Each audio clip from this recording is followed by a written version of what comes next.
Halo, Assalamualaikum warahmatullahi wabarakatuh. Perkenalkan, saya Fatima Diastiarini dari KPI 5C. Hari ini saya akan membahas mengenai segitiga exposure. Nah, segitiga exposure ini terdiri dari 3 elemen penting, yaitu aperture, shutter speed, dan ISO.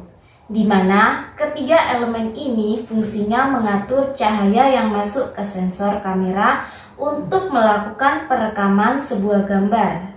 Ketiga elemen ini fungsinya berbeda-beda, dan ini benar-benar membentuk segitiga yang mana saling berkaitan.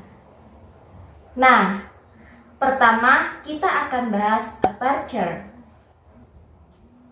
Oke, apa itu aperture? Aperture adalah bukaan diafragma pada lensa yang mana biasanya diberi kode satuannya itu f. Contohnya apabila f semakin kecil, justru itu menandakan bukaan semakin besar. Begitupun sebaliknya.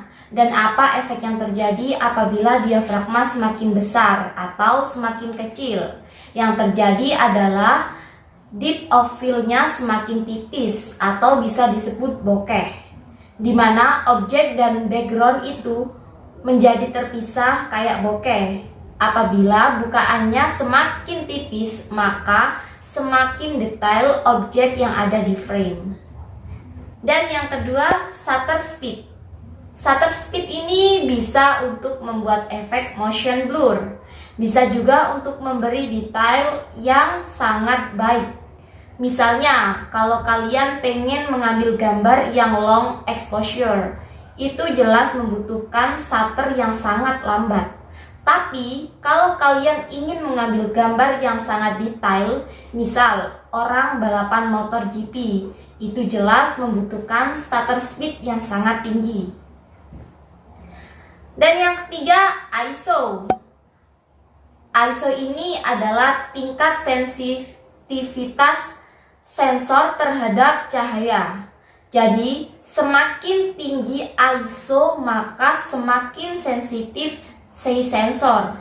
Arti kata ini, semakin kecil ISO, maka detailnya akan semakin lebih baik.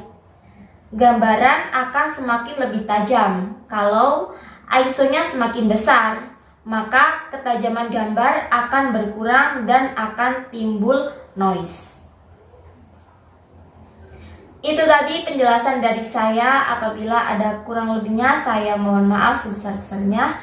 Wassalamualaikum warahmatullahi wabarakatuh.